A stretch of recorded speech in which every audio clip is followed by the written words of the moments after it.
The title of our lesson today is The Blessings of Serving God. The Blessings of Serving God. Tumayo tayong lahat, buksan natin ang ating mga Biblia sa Psalms 100. At nais kong basahin natin mula verse 1 hanggang 5. Okay? Psalms 100, 1 to 5. Pag natagpuan nyo na, say Amen. Okay, all together, let us read in verse 1, go. Make a joyful noise unto the Lord, all ye lands. Serve the Lord with gladness. Come before His presence with singing. Know ye that the Lord, He is God. It is He that hath made us, and not we ourselves. We are His people and the sheep of His pasture. Enter into His gates with thanksgiving, and into His courts with praise. Be thankful unto Him, and bless His name. For the Lord is good. His mercy is everlasting, and His truth endureth to all generations. I would like you to focus the attention in verse 2. Serve the Lord with gladness. Mga kapatid, makinig. It's a blessing to come to church. Parang hindi yata blessing sa inyo yon. It's a blessing to come to church. But it's another blessing to serve in the church. So kung nasa level 1 ka, coming to church, ang nais kong ituro sa'yo, level 2, serving God in the church. Let's pray. Heavenly Father, I pray that you will give me wisdom and divine utterance as you would give me good health and strength to deliver your message to your people today. I'm so thankful that while I can be here in Claveria, I could actually preach to all our churches and outreaches, both here and abroad. Ang aking pakiusap lang, Panginoon, at panalangin na maging maayos po ang koneksyon ng internet upang walang dahilan o hadlang o distraction sa aming maayos na pakikinig at pag-aaral ng inyong salit. Panginoon, tulungan mo kami na matuto ngayon. In Jesus' name I pray. Amen. Pwede na po kayong maupo, mga kapatid. Life is not about its duration. It's about its donation. Ulitin ko po. Life is not just about its what? Duration. Mahalagang pag-usapan paano humaba ang buhay. Yun po ay duration. Sino po sa inyo gustong mabuhay pa ng mahaba? Taas ang kamay. Subalit, hindi lang po dapat ang nais natin humaba ang buhay. Sapagkat ang totoong kahulugan ng buhay, wala po ito sa kanyang haba. Duration, ito po ay nasa kanyang donation.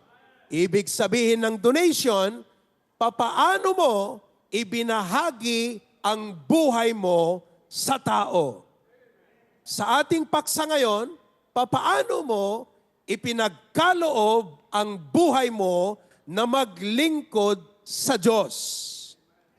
Kahit hindi mahaba ang buhay mo, pero nagpagamit ka sa Diyos, worth it ang buhay mo. Pero kahit humaba ang buhay mo, pero hindi ka nagpagamit sa Diyos, walang kwenta ang buhay mo. Therefore, to make life worth it, serve God. Kaya ang tanong ko po sa inyo ngayong umaga, una, gusto nyo bang humaba ang buhay nyo? Amen. Pangalawa, gusto nyo bang magpagamit sa Diyos? Amen. Parang mahina yung amen nyo doon sa pangalawa. Gusto nyo lang mahabang buhay, ayaw nyong magpagamit sa Diyos. Dapat po, lahat tayo ay magpagamit sa Diyos.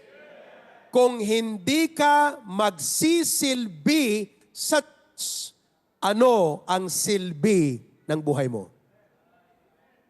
So ngayon pong umaga, gusto kong ma-realize nyo, have you ever wondered, nasa inyong outline, have you ever wondered that serving God is not only great? Ano pong ibig sabihin ng great? Dakila. It is not only godly. Ito po ay maka-Diyos. Ibig sabihin, kung wala kang maka-Diyos na isip, hindi ka makakapagsilbi. Ang magsisilbi sa Diyos, dapat may maka-Diyos na pag-iisip. Halimbawa, ang magsisilbi sa tao ay dapat may makataong pag-iisip. Kaya kung ikaw ay magsisilbi sa tao, dapat may makatao kang pag-iisip. Ganon din yon. Kung ikaw ay magsisilbi sa Diyos, may maka-Diyos kang pag-iisip. Serving God is not only great and godly, but serving God is a glad thing to do. Isulat nyo. Isulat nyo na. Bilis pa kayo sa alas 4, Very good. It is a glad thing to do. Alam nyo, ang iba, akala nila, ang paglilingkod sa Diyos ay magdadala o magdulot ng kalungkutan sa buhay. But I am here to tell you today, serving God is great. Serving God is godly. And serving God is glad. Masaya ang maglingkod sa Diyos. Pero mukhang hindi masaya ang mga mukha ninyo. Pasasayahin natin yan. Kayong mga nandyan sa ibang sanctuary, tignan nyo ka kung masaya ang mukha ng katabi nyo. Opo, pasasayahin natin yan. Now, number 1, right reasons make us glad. Kung bakit ikaw ay makakapaglingkod ng masaya ay dahil may tama kang rason. Sa lahat ng bagay, right reason is important. Ba't ka magsisimula ng negosyo mo? Bakit ka mag-aasawa? Bakit ka papasok sa politika? Kung mali ang rason mo, hindi ka magiging masaya sa gagawin mo. Tama o hindi? Kaya, pag pinasok mo ang isang bagay, pasukin mo, alamin mo ang tamang rason. Sa paglilingkod sa Diyos, right reasons make us glad. When we serve God because we love Him, out of love, gratitude, and devotion, it brings a joy that nothing else can match. Kahit wala kang pera minsan, kahit hindi ka pa nag-umagahan minsan, pero pag tama ang rason mo na maglingkod sa Diyos, may kagalakan kang maglingkod. Alam mo, pag ikaw ay public servant, pag may tama kang rason sa pinasok mong posisyon, kahit i-criticize ka pa, kahit tirahin ka pa sa Facebook, kahit walang magpasalamat sa'yo, may galak kang maglingkod. Ulitin ko, bakit? Right reasons make us glad. Kaya mga kapatid, pag pinasok mo ang isang bagay, lalo na sa paglilingkod sa Diyos, kailangang alamin mo, pag-aralan mo ang tamang rason. Sa ating pinag-aaralan, ulitin ko po, kahit walang aircon dito sa Claveria, mapalad yung mga nasa ibang sanctuaries natin, di aircon na po. Pastor, bakit nga ba hindi pa tayo nagpapa-aircon dito? Kasi wala pa pong bobeda. Magbigay ka ng perang pang-bobeda, bibili ako ng aircon. Sinong magbibigay ng perang pang-bobeda? Wala pala eh. O, hindi tayo magpapa-aircon dito. Okay, kahit walang aircon, kahit malayo pa yung church, galing ka Sanchez, kahit nilakad mo pa yan, pag tama yung rason mo sa paglilingkod mo, may galak ka sa gagawin mo. So, naunawaan nyo na po. Right reasons make us glad. Number 2, pangalawa po, rewards and blessings make us glad. Rewards and blessings make us glad. Alam nyo, okay na tayo doon sa principle number 1. Kasi nga kahit walang reward, okay ka na kasi tama yung reason mo. Pero, ang napakasarap sa paglilingkod sa Panginoon ay may reward ito. Blessing ito, mga kapatid. Gusto nyo ba ng blessing na galing sa paglilingkod? Maglingkod kayo. Ang sabi po ng Hebreo 6:10, God is not unrighteous to forget your works and labor of love. Nung binigay niyo po yung inyong tithes and offerings kanina, hindi pa yan nililista ng mga financial secretaries natin, nilista na ng Panginoon yan. At siya ang magre-reward sa'yo. Siya po ay CPA. Certified Public Accountant? No. Certified Perfect Accountant. Accurate. Awam paltos na. Ti pa nag-record ni Apo Diyos. Amuna no usto jainted mo wenno saan. And God will reward us. He will not forget. Kaya mga kapatid, listen to me. Today, I will not talk about the right reasons of God. Let's leave that for next time. Let's talk today about the blessings of serving God. Oh, di ba masaya? Masaya ka kasi tama yung rason mo. Pero nakakatulong din sa kalooban na alam mo na yung paglilingkod mo hindi kawalan, kundi blessing pala. Alam nyo, sa buhay ko po, 25 years na akong pastor. Kung sa tingin ko mali ang ginawa ko, matagal na akong nag-quit sa aking ginagawa. Mahirap magpastor, try nyo. Lalo po kung ang mga members ay katulad mo. Pero sa SBBC, hindi kayo nagbibigay sakit ulo. Kayo po'y tumutulong sa solusyon. Kaya masarap magpastor sa HBBC. Ano po? Well, let me talk today about the blessings of serving God. Serving God is not a burden. It's a blessing.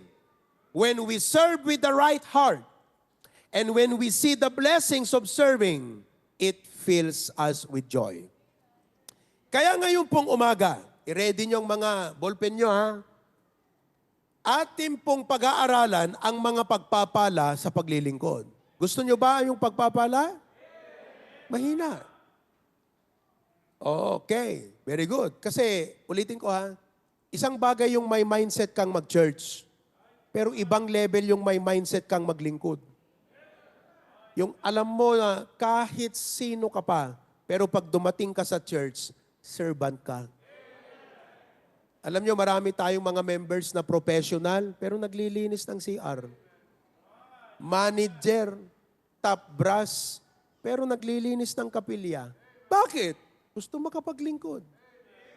When you are in the church, kalimutan mo ang ibinigay ng mundo na title o position sa'yo. Iba pong gobyerno ang church, sa Panginoon ito.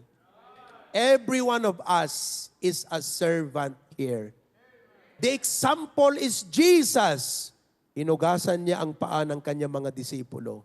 Ganun po ang pagpapakababa at pagpapakumbaba ng HBBC member sa paglilingkod. However, today, let's not talk about how to serve. Let's talk about the blessings when we serve.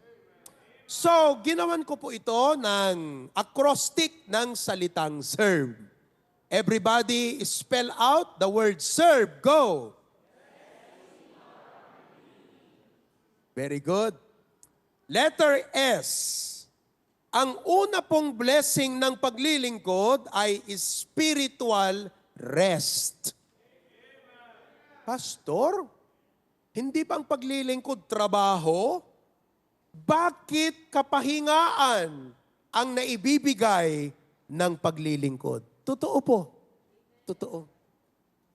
Kung sa mga ginagawa natin, pagod lang ang ibinibigay sa iyo. Sa paglilingkod sa Diyos, pagod ka, pero may kapahingaan ka. Naunawaan niyo ba yun, mga kapatid? Ayaw niyo ba yung napagod ka, pero may kapahingaan ka? Dito po sa Mateo 11:28 hanggang 30. Ganito ang sabi ng Biblia. Hayaan yung magtagalog muna ako, ha? Kasi marami tayong nanonood ng mga Tagalog speaking. Pagkatapos nito, magle-lesson ulit ako sa inyo. Ilocano na, promise.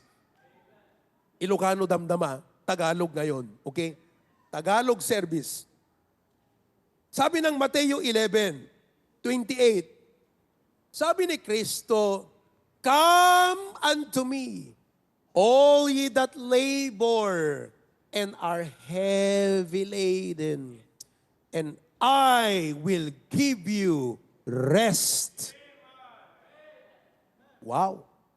Paano ibigay ni Kristo ang rest? 29. "Take my yoke upon you." Alam niyo ba ang yoke? Pako tinwang. Sangol. Nung araw po, isangol, dalawang animal ang nag-aararo. So yung sangol nila, pang dalawang animal. Kaya dapat pagka nagpares ka, yung talagang match. Hindi pwede yung kalabaw at kambing. Mag-aaway. Walang magagawa. So nung sinabi ni Jesus, nasa isang part ako, join me. Join me. Ang paglilingkod sa Diyos is like join God. Take my yoke upon you, learn of me, I am meek and lowly in heart, and ye shall find, pakibanggit, rest for your. Magkaiba ang kaluluwa sa katawan. Ang ibinibigay ng paglilingkod sa Diyos, totoo, may pagod katawan, pero may kapahingaan sa kaluluwa. Sa iba niyong ginagawa, pagod ang katawan, pagod pa ang kaluluwa. Pagod ka na, drain ka pa. When you serve God, pagod ka, pero napahinga ang kaluluwa mo. Paano yun, pastor? Okay? Many people think that serving God is adding. Ano't adding? Nakababatang kapatid. Amen? Nakikinig ba kayo? Akala ng iba po, ang paglilingkod sa Diyos ay pagdadagdag ng kabigatan sa mabigat mo ng buhay. Sino po sa inyo, pakiramdam nyo, mabigat na ang buhay nyo. Tapos magpipreach pa si pastor ng paglilingkod. Dinadagdagan ng kabigatan. Akala po ng iba, ganon ang paglilingkod. Ini-imagine po nila na ang paglilingkod sa Diyos ay extra work.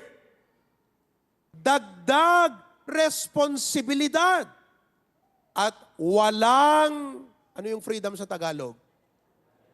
Kalayaan. Yan bang nararamdaman yung naglilingkod? Pag nararamdaman nyo yan, talagang nakakapagod. Pag ang mindset mo sa paglilingkod ay dagdag kabigatan sa mabigat mo ng buhay. Pag ang mindset mo sa paglilingkod, kapatid, ay parang wala kang kalayaan. The truth is, talagang mabigat ang paglilingkod kung gayon. Subalit gusto kong maunawaan natin ang mindset na ang paglilingkod. That what? The truth is this. True rest, ang totoong kapahingaan, ay wala po sa pagbabawas ng ginagawa, kundi nasa paggawa kalooban ng Diyos. Ulitin ko po ha, sana mag-sink in sa inyo. Hindi dahil tumigil kang magtrabaho o binawasan mo ang trabaho mo, makakapahinga ka. Subukan nyo. Kung ikaw ay nagtatrabaho, tumigil kang magtrabaho, mapapahinga ba ang kaluluwa mo? Hindi po. Bakit? May pinag-aaral ka. May pinapakain ka. Tumigil kang magtrabaho, napahinga ka? Hindi. Nagkaproblema ka.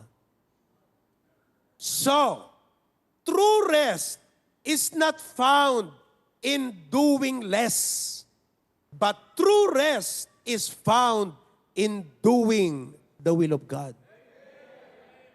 Alam mo, isang bagay yung masipag kang magtrabaho, pero isang bagay yung ginagawa mo ang kalooban ng Diyos at alam mo na dahil ginagawa mo ang kalooban ng Diyos, yun ang pagiging source ng pagpapala ng pagsisipag mo. Dahil inuuna mo ang Panginoong Diyos. Tandaan mo, life is not about you or me. It's about God. Ano man ang gawin mo sa Diyos, babalik mo yan. Kaligtaan mo ang Diyos, ipararamdam ng Diyos sa'yo na kahit anong sipag mo, kinakaligtaan mo siya, mararamdaman mo yan. At wala kang kapahingaan kahit magsipag ka pa. Naunawaan nyo na po. Kaya sa sipag mo, pag ginawa mo ang kalooban ng Diyos, merong kang kapanatagan ng loob na lahat ng sipag mo, ibibless ng Panginoon dahil pinaglilingkuran mo siya. Basta, anuman ang gawin mo sa Diyos, babalik sa iyo yan. Obey God. Anong ibabalik sa iyo ng Diyos? Blessing. Disobey God. Anong ibabalik sa iyo ng Diyos? Palo. Kaya ang totoong kapahingaan nandun sa paglingkod sa Panginoong Diyos. Kaya kung kayo po, ang sipag-sipag niyong magtrabaho, pero hindi kayo naglilingkod sa Diyos, blessing na masipag ka, pero mas blessing kung ang pundasyon ng pagsisipag mo, yung paglilingkod mo sa Diyos. Yun ang dapat pundasyon mo. Amen po ba? True rest is not the absence of labor, but the presence of peace in your heart. Kaya nga alam mo yung totoong Kristiyanong nakaranas dito, marami tayong mga members, mga kapatid, na pinagpipray kung mabago ang schedules nila. Pero alam nyo, may mga members tayong graveyard ang Saturday night nila. Pero kahit graveyard ang Saturday night nila, nagpupunta sa church at nag-i-involve sa ministry. Alam niyo po kung bakit? Sapagkat sa kanila, walang kwenta ang sipag ng buhay kung wala ka man lang nagawa para sa Panginoon. Yun ang magandang mindset, mga kapatid. The world will say, ang sasabihin ng mundo sa iyo, ang kapahingaan ay yung wala kang ginagawa. Pero ang sabi ni Kristo, ang kapahingaan, gawin mo ang tama, kasama mo ako.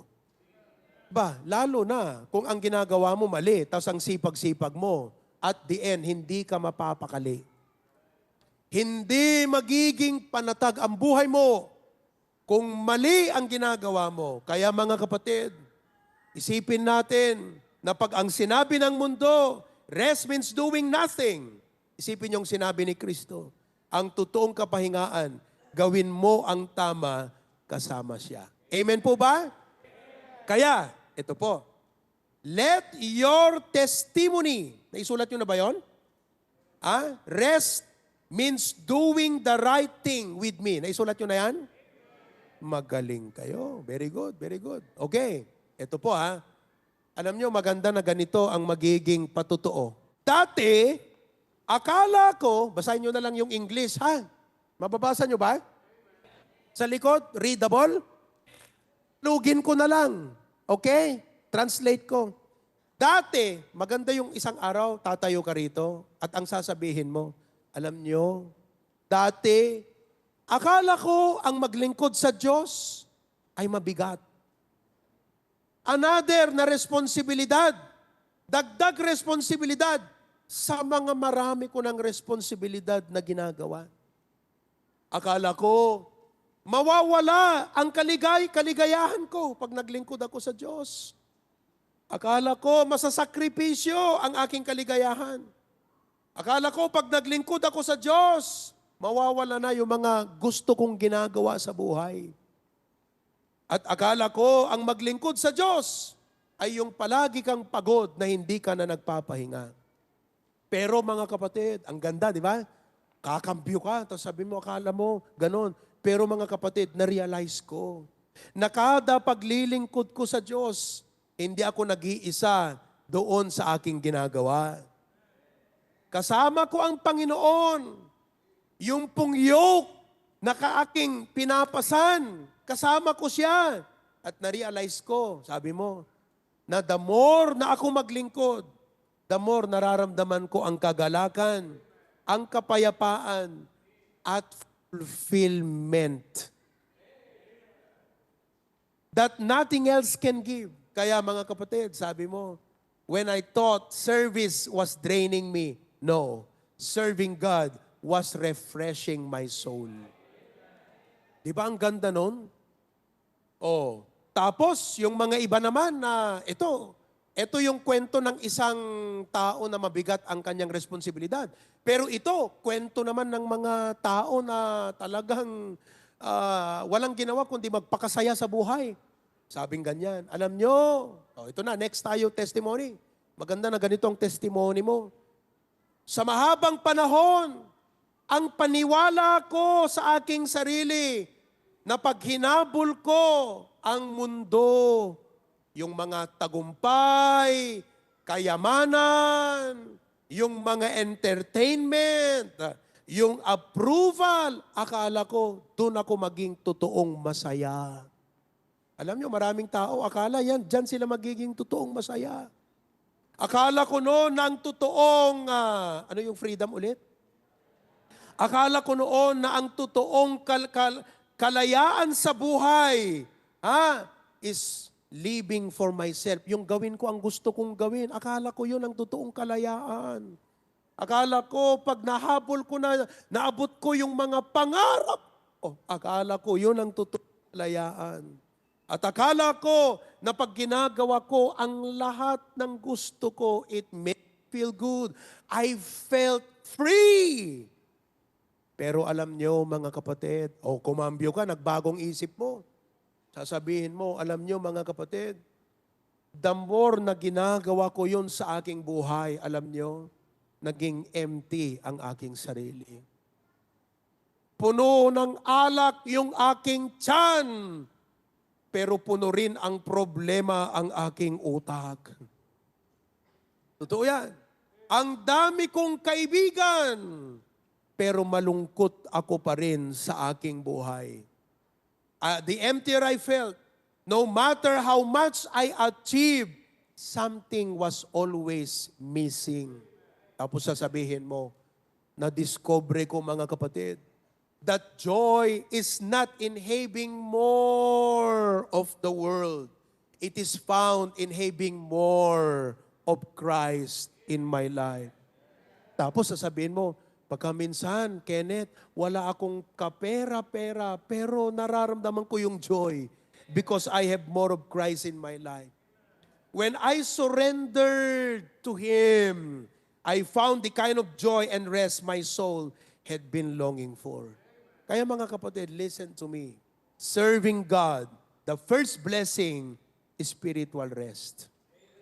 Pangalawa po, not only the blessing of serving God is spiritual rest, but number two, the blessing of serving God, letter E, equips us for growth. The word is equips us for growth. Sa madaling salita, ang paglilingkod, hindi po siya burden, kundi blessing. Alam mo kung bakit? Kasi ang paglilingkod sa Diyos, ikaw ang natutulungan. Hindi lang nakatulong ka, ikaw ang natutulungan ng paglilingkod. Yan po ang blessing ng paglilingkod. I-explain ko sa inyo. Sa 2 Peter 3:18, ang sabi, but grow in grace and in the knowledge of our Lord and Savior, Jesus Christ. Grow in grace. Ganito po yan. Many people think, akala ng maraming tao, mga kapatid, that spiritual growth is automatic. Hindi po. As long as you go to church, kinig ka ng preaching ni pastor, panalangin ka ng kaunti, akala mo, nag-grow na yung spiritual life mo. Kanina, tinatalakay ko sa mga taga-Australia. May mga Kristiyano na sila po ay kung tawagin, yung mga drifting Christian, ibig mong sabihin, excited lang sa una, tapos wala na. Bakit? Walang mindset na lumago. Nag-a-attend lang, pero walang mindset na lumago. Alam mo ang pinakamagandang mindset sa isang tao, regardless kung ano ang edad mo, may mindset kang lumago. May mindset ba kayong lumago? Alam niyo po yung lumago? Grow. Ang pinakamagandang aspect, dapat kang lumago. Alam niyo kung ano?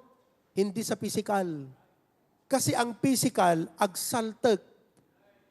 Deta tayag mo, ison. Hamo manayunan tatayag mon. Uray mangan kat adu. Uray maturog kat mabayag. Deta tayag mon, ison. Sabi mo sa katabi mo, pasensya ka na hanggang dyan na lang ang tangkad mo. Hindi mo na madadagdagan yan. Oh. Kaya ang pinakamagandang growth, hindi lang physical growth, hindi lang po social growth. Kasi kahit marami kang kaibigan, pwedeng maging hindrance yan o help sa paglilingkod mo sa Panginoon. Ngayon, kung marami kang kaibigan at lumago ka spiritual, magiging blessing ka sa mga kaibigan mo. Lumago ka sa spiritual, magiging blessing ka sa pamilya mo. Kaya kapatid, ang pinakamagandang paglago ay hindi lang sa physical, hindi lang sa social, hindi lang din sa pinansyal. Sino po sa inyo naghahangad ng income growth? Lumago ang income, taas ang kamay. Bakit aapat lang yung gusto ng mag-grow ang income? Gusto mag-grow ang income, taas ang kamay. Oo. Pag dumami ba ang pera mo, alam mo ba kung saan mo gagamitin? Yun lang. Kaya ang pinakamagandang growth, spiritual. Kasi pag lumago ka sa spiritual life mo, yan ang magdidirect ng lahat sa buhay mo. Kaya kung ako sa inyo, wag lang kayong attend ng church. Dalhin nyo ang mindset na lumago. Wag lang attend. Lumago kayo. Sabi mo sa katabi mo, wag ka lang attend. Lumago ka. Ang taong attend lang kung gusto. Pero ang taong may growth mindset, kahit hindi mo susunduin, pupunta yan. Bakit? Gustong lumago. Kahit walang aircon sa kapilya, pupunta. Bakit po? Gustong lumago. Pero kahit aircon pa ang kapilya, kung walang gusto na lumago, hindi yan makakapunta. A-attend lang kung kailan gusto. Kaya ang bottom line, hindi lang pag-attend. Dapat may growth mindset ka. Ngayon, sa inyong mga bisita, sa inyong mga nag-a-attend, kumakailan lang. Kung naunawaan nyo yung punto ko, dapat kada linggo, nandito na kayo. Mula ngayon. Para mag-attend? Hindi po. Para lumago. Amen po ba? Doon pa lang, sulit na yung natutunan ninyo. Pero mga kapatid, ang totoo niyan, hindi dahil umupo ka dyan at nakinig ka, lumago ka. Ang tawag doon, natuto ka. Natuto ka. Pero ang totoong paglago, pag ginawa mo yung natutunan mo. At papaano mo ia-apply yung natutunan mo sa paglilingkod sa Diyos. Kaya ang paglilingkod sa Diyos ang siyang kaganapan ng paglago mo sa mga natutunan mo. Halimbawa po, nag-member ka sa gym. Sino sa inyo ang member sa isang gym? Amuyot gym? Adaba gym dito eh. Pagbarbelan. Yung bang pagiging member mo sa gym, lalago na yung muscle mo? Lalago na ba yung muscle mo? Hindi. Kailan lalago? Kailan magkakaroon ng development at improvement ng muscle mo?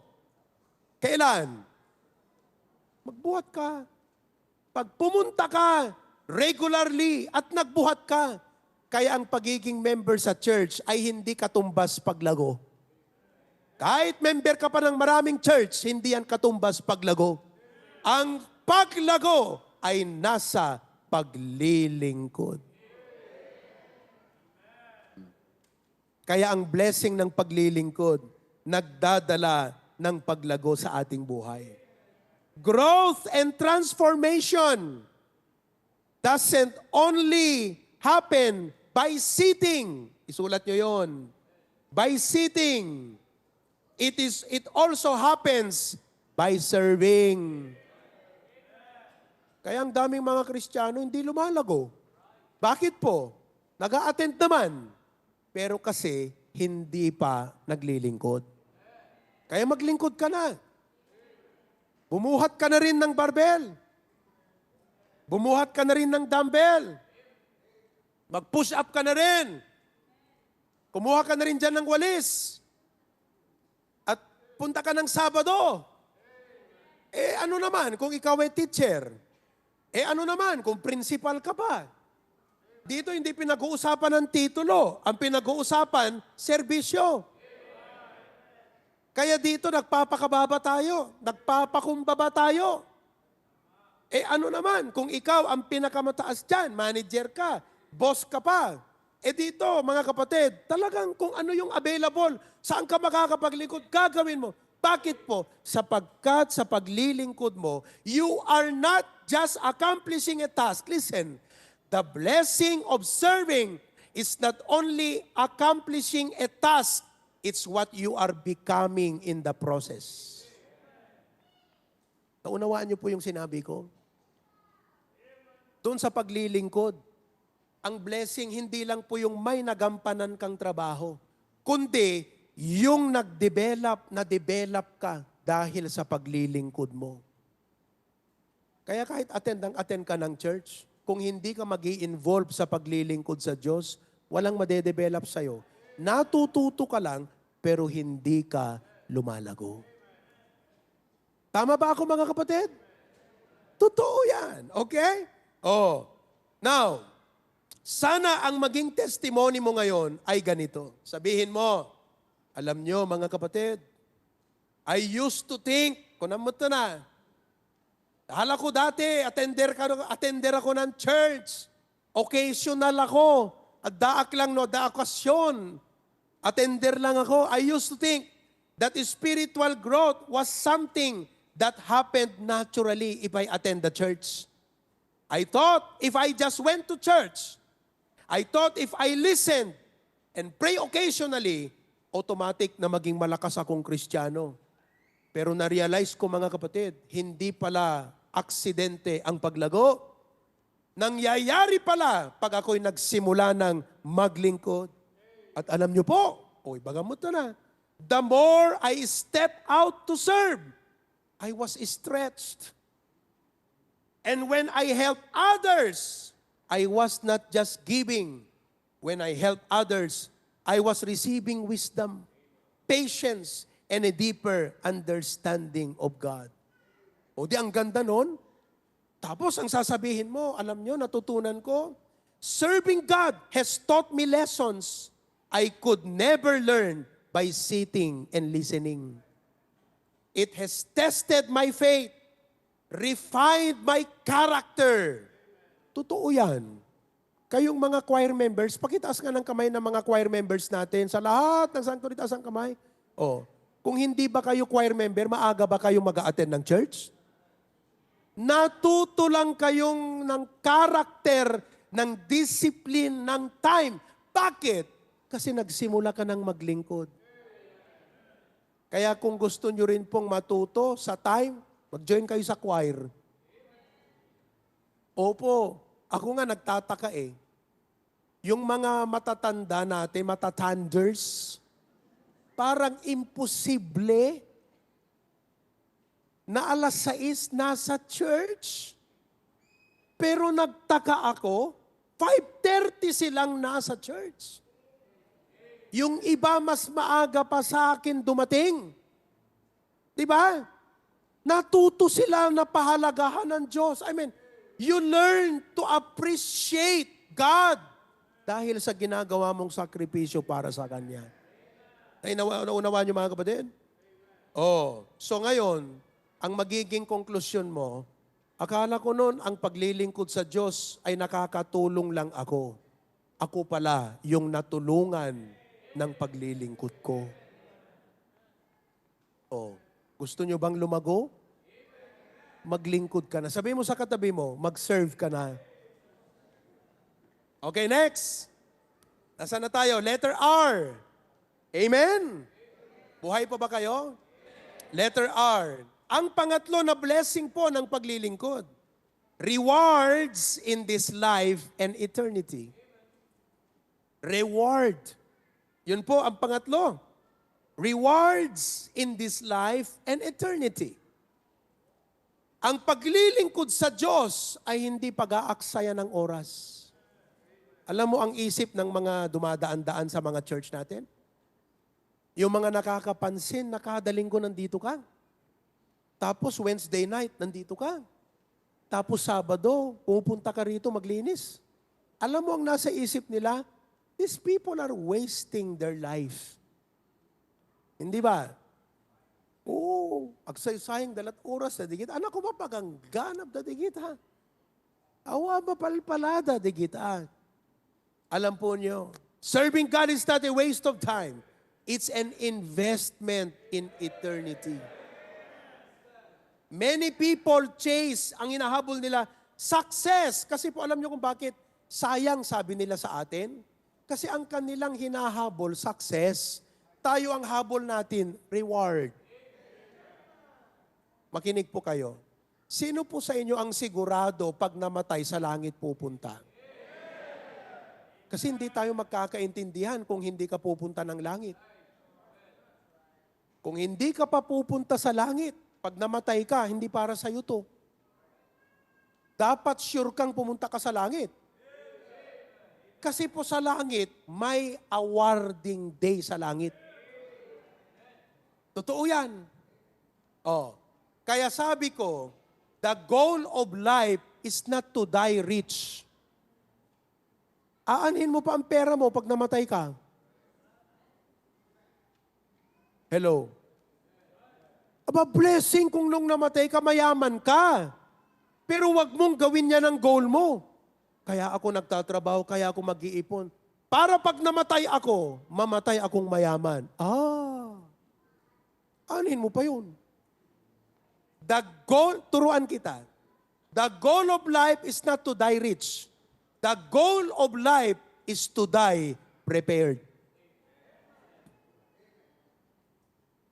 Ano ibig sabihin? Alam mo na pag namatay ka, sa langit ka pupunta. Ulitin ko ang tanong. Hindi po yung, sino sa inyo pag namatay, mayaman? Pag may insurance ka siguro, ano? Yung pamilya mo mayaman pag namatay ka, ano? Sinong may insurance sa inyo? Sino ang may siguradong tatanggapin ang pamilya na mahigit 1,000,000 pag siya ay namatay? Taas ang kamay. Wala. Ay, nako. Pag namatay ako, may tatanggapin si Ma'am Kay. Ma'am Kay, nandyan siya sa yung misis ko po nasa main sanctuary. But the goal of life is not to die rich.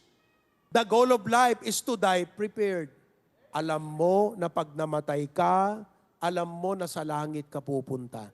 Sino sa inyo ang sigurado at alam na pag namatay, sa langit pupunta? Taas ang kamay. Yung mga hindi pa nakapagtaas, huwag kayong mag-alala. Mamaya, tuturuan ko kayo papano. Kasi pag namatay ka ngayon, hindi ka handa, impyerno ka, kapatid. Ngayon, listen now. Bumalik tayo sa topic. Isang bagay na sa langit ka pupunta. Pero another thing na hindi ka lang pumunta sa langit, may reward ka pa. Paano ka magkakaroon ng reward sa langit? Maglingkod ka dito sa Panginoon. Kasi po, tayo habang nandito, steward. Pinagkatiwalaan tayo ng Diyos ng buhay, ng panahon, ng mga resources. Hindi naman sa'yo yan eh. Binigay ng Diyos at pinagkatiwala sa'yo yan. And it is one thing, a blessing na may buhay ka. Pero ibang blessing na alam mo paano gamitin ang buhay mo. Blessing na may pera ka. Pero mas blessing na alam mo saan mo gamitin ang pera mo. Kaya tinuturuan namin kayo from a biblical perspective, don't just be happy na may blessing ka. The real joy is you know how to use your blessings. Do you know how? Invest them for eternity. Kasi pag savings lang sa bangko ang pera mo, pag namatay ka, hindi mo madadala. Pero pag nag-invest ka sa langit, namatay ka, may reward ka sa langit. Bilangin nyo na lang kung ilang taon pa kayo mabubuhay. Huwag nyo nang sayangin ang panahon nyo. 2 years, 3 years ka pa. Lalo kung may maintenance ka na sa cholesterol. Sinong may maintenance na sa cholesterol sa inyo? Kita ko sa mga mukha nyo, parang ang tataas na ng mga uric acid ng iba dito. Parang may tama na yung mga livers ninyo. Kasi mga mukhang pagod. Alam mo daw, pag may tamang liver mo, parang pagod ka lagi sa pakiramdam. Pag itignan mo kayong katabi mo, kung mukhang pagod, baka may tama sa liver yan. Health-wise, alam mo pa ba kung ilang taon ka pa mabubuhay? Ngayon, anong gagawin mo? Blessing na bibigyan ka ng Diyos. Sa kakantahan ka, happy birthday to you. O di ba, tuwa ka. Pero alam mo, ang blessing doon, hindi lang may birthday ka. Ang blessing doon, you know how to steward your life. From a godly perspective, steward your life, invest it for God. Not for yourself.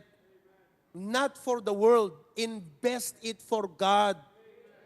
Kaya yung iba nga kahit mag-quit na ng trabaho, naglingkod sa Panginoon, full-time, ay yung mga full-time, hindi sayang yun. Yung kahit doktor ka na, parang si Dr. Gisalba, doktor yun Dentist.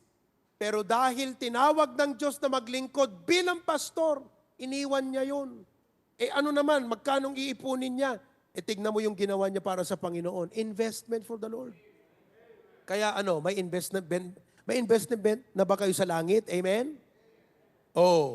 Kaya kapatid, ito sana ang maging testimony nating lahat. Hello? Buhay pa ba kayo dyan?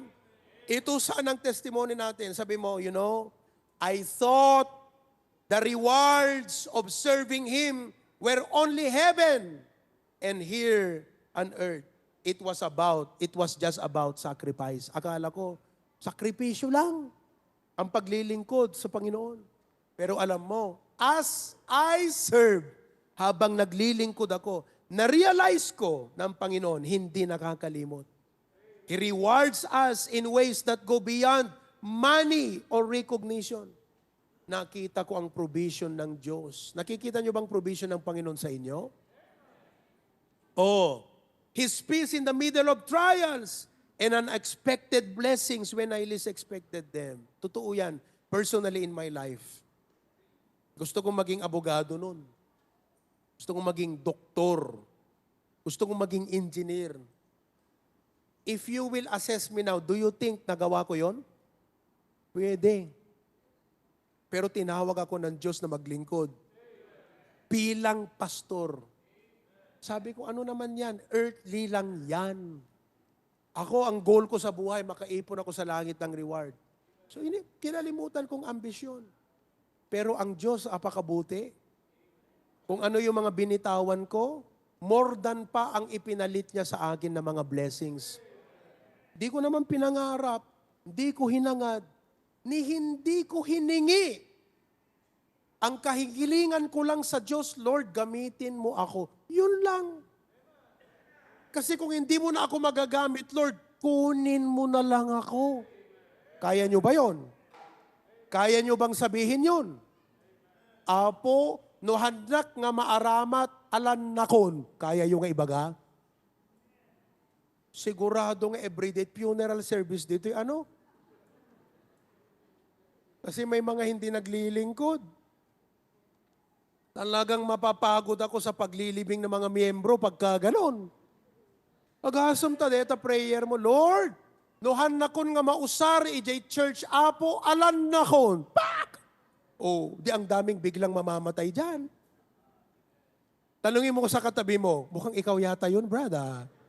Matay ka yata bigla, Brad. Amen? Sabi ko, Lord, yun lang ang prayer ko. Pero Luka, okay na sa akin yung may reward ako sa langit. Pero yung iparanas pa ng Panginoon sa akin yung mga blessing sa lupa, consolation sa akin yun. Oo.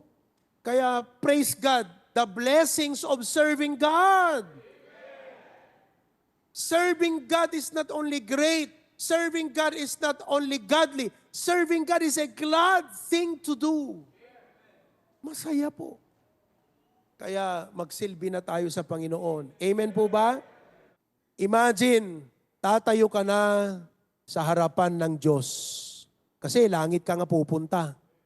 Kung hindi mo pa sigurado, syempre, sa impyerno ka. Pero ngayon, langit ka pupunta, di ba? Haharap ka na sa Diyos na naglikha sa'yo, nagbigay ng buhay mo, nag-sustain ng lahat ng taon mo sa mundong ito. Haharap ka na sa Kanya. Andun ka na sa harapan niya. Di ba? Ano ang sasabihin mo? Sasabihin mo ba, Lord, sorry ha, busy kasi ako noon Will you say, I was too busy? Will you tell God, Lord, akala ko kasi hindi worth it Akala ko kasi ang worth it, maabot ko yung pangarap ko. Akala ko kasi kalayaan yung magawa ko ang gusto ko sa buhay. And I thought serving God was just a waste of time. Or, maririnig mo ba, harapan, sasabihin ng Panginoon sa'yo, well done, thou good and faithful servant. Mga kapatid, haharap tayo sa Diyos kung langit ka pupunta. You better give a good account to God someday. Be a good steward today. Serve the Lord.